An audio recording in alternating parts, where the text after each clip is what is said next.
This is The Big Picture, an official television report of the United States Army, produced for the armed forces and the American people. Now, to show you part of the big picture, here is Master Sergeant Stuart Queen. Following World War II, the major British colonies in Asia received their independence, and communists seized control of the Chinese mainland. The result was a changed balance of power in Asia. The 1st of October, 1949, has turned out to be a date of great importance in world history. It was on that day that the Chinese communists announced the establishment of their regime. The communist regime at Peiping is founded on the principles of Marx, Lenin, and Stalin, and on Mao Zedong's concepts of new democracy. When the Chinese mainland fell under communist control, twice as many communist-dominated people were added to the list as there are communist-dominated people in the Soviet Union. Little more than a year after the Red Chinese regime was established, it showed its intentions in Korea. For 2 years, Red China's massive armies fought the forces of the United Nations to a stalemate. While the war raged in Korea, Red China was also flexing her muscles in another part of Asia. With her support, the communist Viet Minh forces were able to drive Vietnamese and French forces from the northern half of Vietnam. Today, the Chinese Reds have succeeded in splitting Vietnam in two and have established a communist puppet government in the north. China's massive and still growing strength is felt throughout Asia. Aside from the military, it exerts political and economic pressure on its neighbors. India is the second most populated nation in Asia, the second most populated nation in the world. India follows a neutralist policy. The nation is making great strides in developing a working democratic form of government. But if it is unable to satisfy rapidly enough the needs of its people, India might well turn to the left, and this could not help but have its effect on some neighboring countries. The island nation of Ceylon, off India's southern tip, has already swung to the left. Ceylon, like India, has adopted a neutralist foreign policy. But communists in Ceylon are agitating for closer ties with the Sino-Soviet bloc. One of India's neighbors on the east is Burma. Burmese political leader UNU is a genuine neutral in East-West affairs, but he has no sympathy for communists at home. The Burmese army has fought untiringly against communist insurgents during the 9 years of guerrilla warfare in Burma's northern provinces. Southeast Asia's newest independent country is Malaya. Communist guerrilla forces there have all but been eliminated. Some of the guerrillas have been seeking refuge along the Thai border, a problem which is now being dealt with by the two countries. The island nation of Indonesia today is split by internal strife. President Sukarno has called for guided democracy, a concept which, among other things, would allow communist participation in government. But many elements in Indonesia are dissatisfied with this and with other central government policies, and some have revolted. The communists seek to exploit this situation. The Republic of Vietnam, of course, is strongly pro-Western. Cambodia is trying to maintain its neutral status. And Laos, bordering China, is under tremendous pressure from the communists. Even before the Indochina truce agreements were signed, it was clear that a defensive alliance was needed by the freedom-loving countries of Asia. 5 nations, Pakistan, West, and East. Thailand, the Republic of the Philippines, Australia, and New Zealand. Joined with France, Great Britain, and the United States to form the Southeast Asia Treaty Organization, called SEATO. Here now to describe SEATO's organization and its contribution to our mutual security program is the Commander-in-Chief of United States Forces in the Pacific, Admiral Felix B. Stump. Asia and the Western Pacific is a vitally important part of the world to the United States. Not only does this area contain a large percentage of all mankind and tremendous resources, but also it is a place where the communists are making vigorous and ruthless aggression. If this vital territory should come under communist control, the future of the United States would indeed be heavy with burdens. One of the steps which have been taken by the United States to diminish aggression in Southeast Asia and to preserve peace and freedom is to join the Southeast Asia Treaty Organization, popularly known as SEATO. SEATO is a collective security organization among 8 nations which have interests in this part of the world for the purpose of maintaining peace and freedom in the Western Pacific. SEATO is a very young organization, only 4 years old.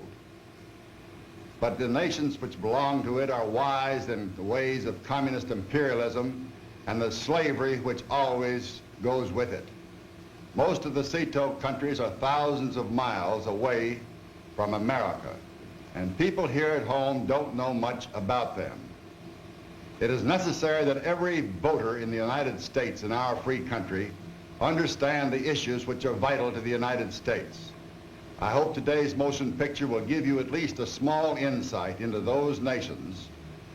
In what follows, you will be introduced to 5 of the SEATO countries: Australia, New Zealand, Pakistan, Thailand, and the Philippines. Bangkok lies on the banks of the Chao Phraya River near the lower edge of a vast alluvial plain. Bangkok is often called the Venice of the East. The city is crisscrossed by thousands of canals called klongs. Thailand, once known as Siam, is a deeply religious nation. The majority of its people profess the Buddhist faith, which finds expression in many beautiful temples. The Thai are also proud of their traditions of freedom and independence. Lying in the shadow of Red China, Thailand is highly conscious of its strategic position in Southeast Asia. Since 1950, the Royal Thai Army has been following a program of modernization designed to increase the total combat readiness of its tactical units. Its aim is to create an effective defensive military force organized on modern lines. Today, Thailand's army is 4 times the size it was less than 10 years ago.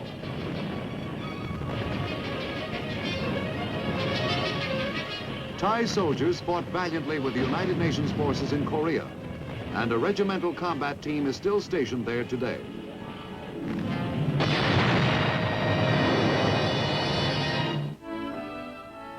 When the Southeast Asia Treaty Organization was formed in 1954, Thailand was the logical choice for SEATO headquarters. Of the 5 Pacific member nations, Thailand is the most centrally located. Frequent conferences help coordinate the work of the Permanent Council, which is composed of representatives of the armies, navies, and air forces of the SEATO members.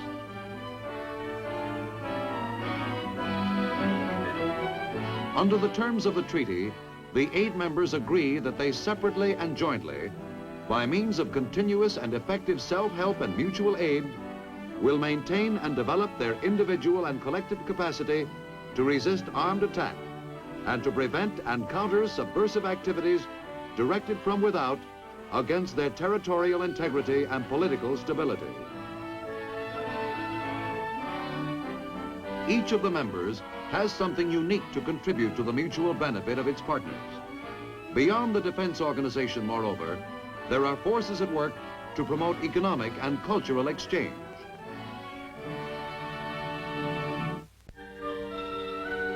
Australia has been called the world's smallest continent and the world's largest island.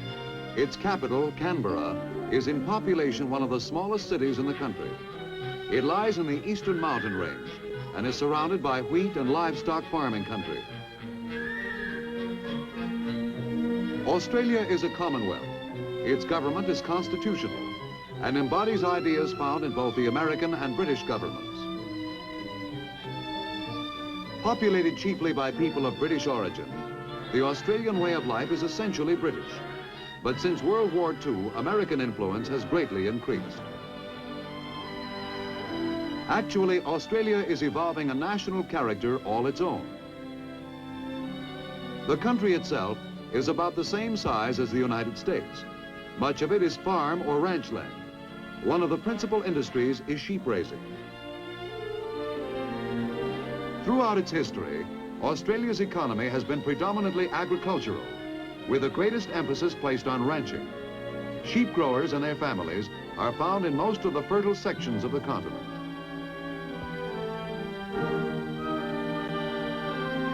Like the settlers of the American West, the Australian sheep rancher is a hardy, pioneering type, independently minded and jealous of his personal freedom.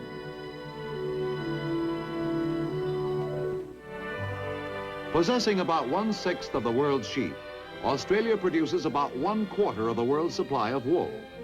On the whole, Australian wools are unrivaled in quality and at times have brought unparalleled prices in the world's textile markets. An indication of the relative importance of the sheep and wool industry is seen when human and sheep populations are compared. There are approximately 9 million Australians and some 130 million sheep. 14 sheep for every man, woman, and child. Because of the size of Australia and the wide variations in climate, shearing goes on virtually the whole year round. Wool is exported either raw or as Australian textiles.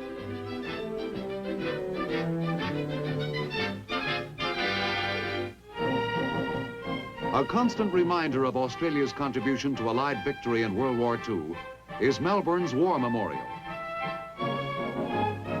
Australians are as determined today as they were then to defend their country and its democratic institutions. Separated by vast expanses of ocean from the free nations of the West, Australians are sharply aware of their position in the very shadow of explosive Asia. Members of the National Service Battalions and the other branches of the Australian Armed Forces undergo intensive training so that should the need arise, they will be ready to fulfill Australia's commitments to SEATO.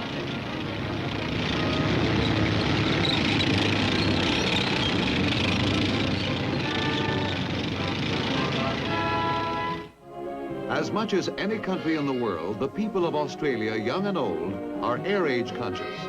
At Royal Australian Air Force bases like Richmond, Australian and American exchange pilots welcome the visits of members of the Australian Air Cadets, an organization of teenage boys whose keenest interests are in the air.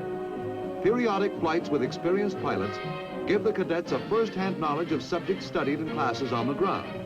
Australians, young and old, possess a long history of devotion to the principles of liberty and democracy. Through SEATO, they seek to preserve them and to help maintain the freedom of the other member nations.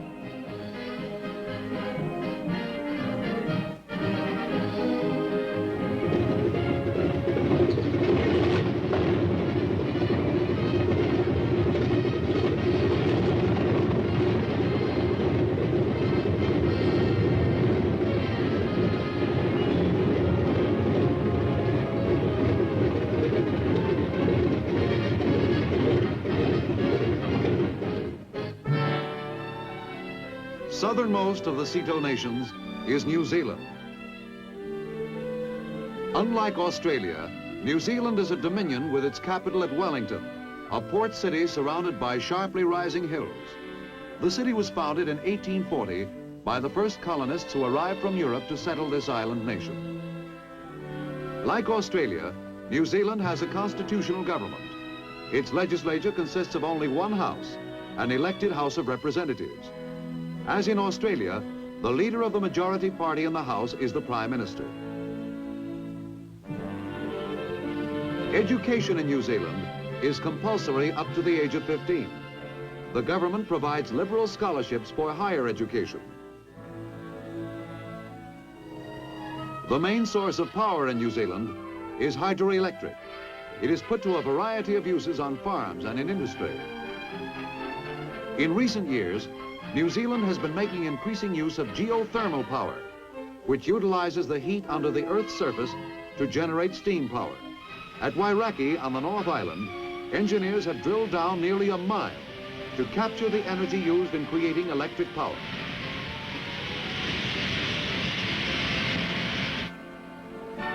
Since 1949, all New Zealand men have been liable for a 10.5-week period of military training on reaching 18 years of age. This is followed by additional service during the next 3 years.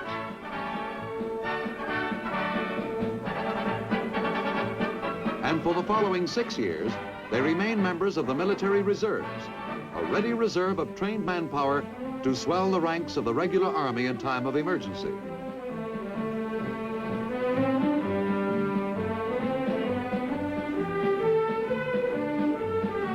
In size, the New Zealand Royal Air Force is almost equal to the Army. Many squadrons fly the famous Vampire jets. On short notice, these planes are ready under the terms of the CETO agreement to come to the aid of a fellow member which might be the victim of an aggressor's sudden attack.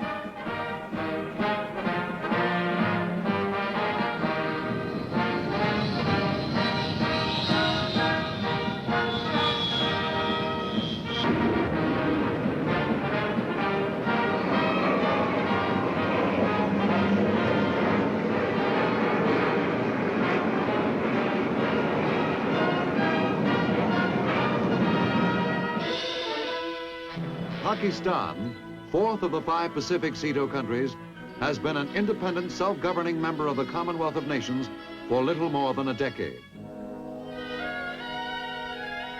Largest city in western Pakistan is Karachi, a well-planned port city with over 1 million inhabitants. Here, the ancient and modern worlds exist side by side. In the bazaars are delicate ivories and embroidered brocades, Baluchistan carpets, and Sindhi glassware. Even today, the traditional snake charmer still plies his trade in the crowded marketplace. In population, Pakistan ranks 6th among the nations of the world. In many parts of Karachi, Pakistani families live huddled together in overcrowded, disease-breeding slums, which have existed for centuries.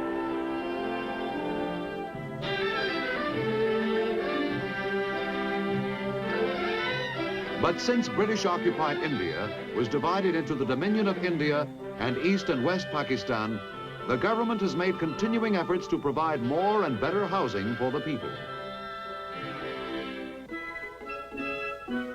As a young nation, Pakistan is fully aware that its future growth and prosperity will depend in large part on today's younger generation. As a result, special attention is being given the educational system. Today, women are enjoying new educational rights too. Though a country predominantly Muslim, Pakistan is breaking with many of the older traditions of the world of Islam.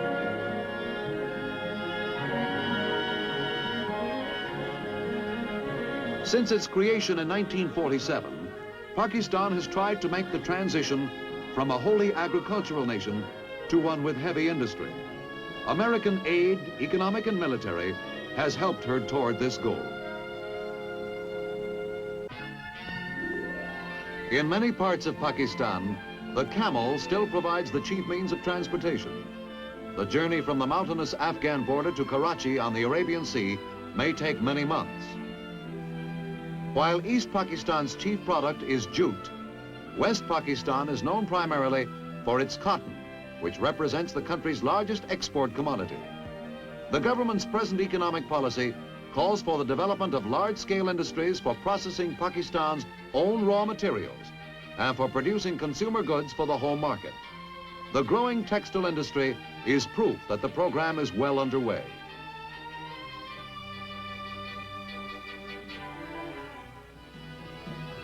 In overcoming its many problems when it was first created as a separate nation, Pakistan's principal asset was the spirit of its people. The enthusiasm which founded the nation has been rechanneled to generate strength and stability. Pakistan's national draft calls for 7 years of military service. The Pakistani Navy is small but effective. Its officers and men are expert seamen with many years' experience in the British Navy. Its chief job is coastal defense. It is in the Pakistani Air Force that the greatest advances in modern military defense structure have been made.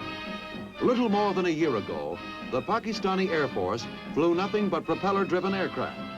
Today, its Air Force has been converted to fly F-86 jets. Pakistan represents SEATO's western cornerstone in Asia. Its people are wholeheartedly committed to defend the principles on which SEATO is founded.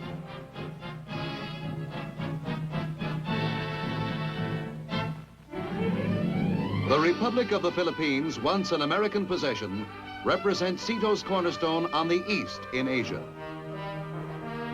Its capital, Manila, is one of the most modern cities in the Orient. Badly damaged in World War II, Manila has been rebuilt.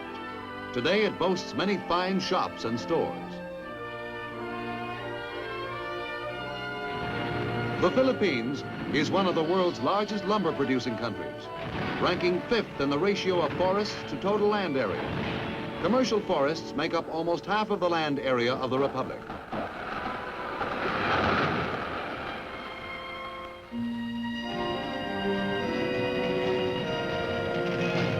Sugar is one of the 5 crops on which the Philippine economy is chiefly based. Climate and rainfall are ideal for raising sugarcane. In the Philippines, as in most countries of Asia, rice is the principal staple food. Because of work animal and machinery losses during World War II, rice production after the war was only half the pre-war level. Today's output of rice, however, far exceeds pre-war production.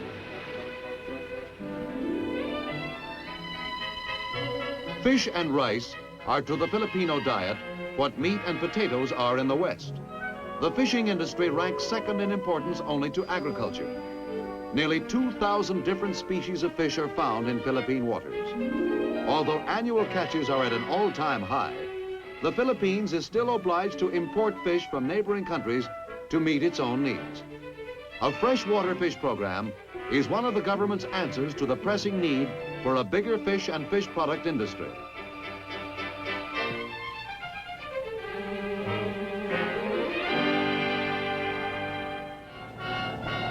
Although SEATO headquarters are now in Bangkok, SEATO was actually born in the Philippines in September 1954. The Republic is one of the organization's most active members and holds maneuvers regularly. Communist agitation is familiar to the people of the Philippines. For many years after World War II, the country was plagued by red bandits called punks.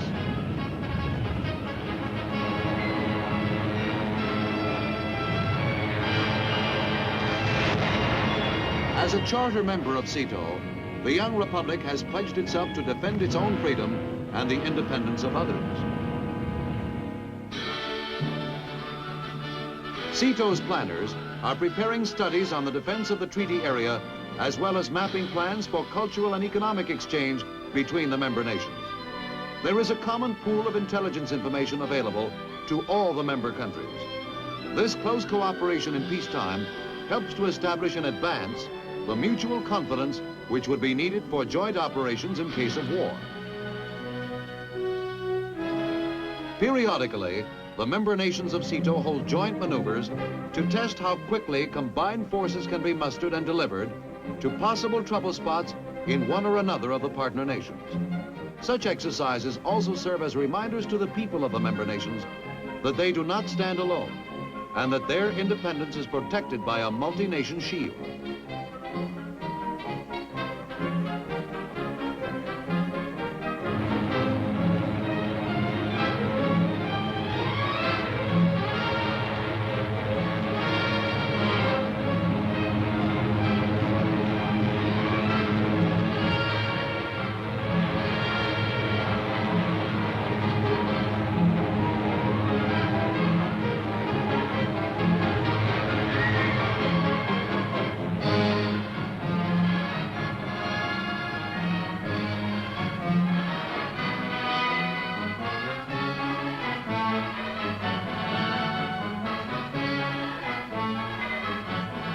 A major objective of CETO is to combat foreign-directed subversion against the political independence of nations in the treaty area.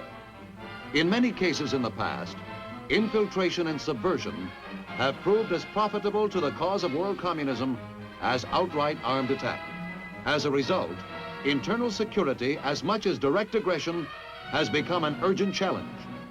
Bound by the United Nations Charter, the Pacific Charter, and the CETO Treaty itself to uphold the principle of self-determination, CETO is constantly alert to anticipate and prepared to thwart any externally directed effort to seize or subvert any of the treaty area countries.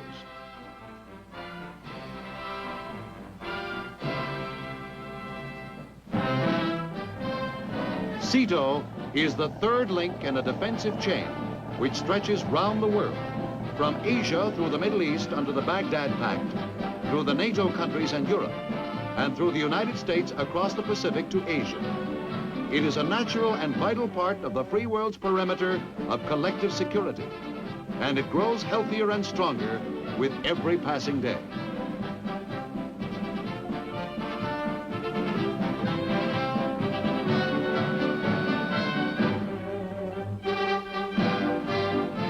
CETO's defensive military structure rests on a firm foundation today. Now, increasing emphasis is being placed on economic and cultural exchange. Increased cooperation in these areas will lead toward greater security, sounder economies, and more political unity in the member nations.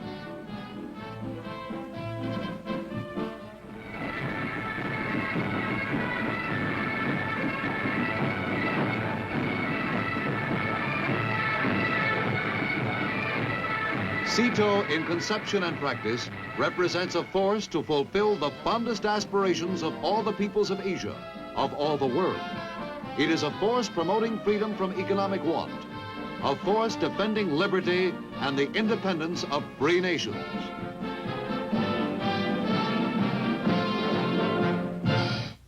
Present communist strategy in Southeast Asia is to undermine non-communist governments by threat and subversion.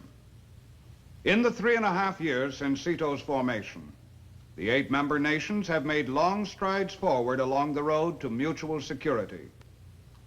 Now, this is Sergeant Stuart Queen, your host for The Big Picture. The Big Picture is an official television report for the armed forces and the American people. Produced by the Army Pictorial Center. Presented by the United States Army in cooperation with this station.